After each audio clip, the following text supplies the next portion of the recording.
Bakışların bulaq kimi axıb gedər küçələrdən.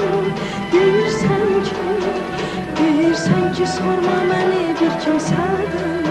Necə susum, necə danım, səni sevdim, səni andım. El içində mehribanım, adındamı, özündəmi, sözündəmi mehribanım. Heç bilmirəm necə oldu bu sevdaya qoşayandı. Sevirim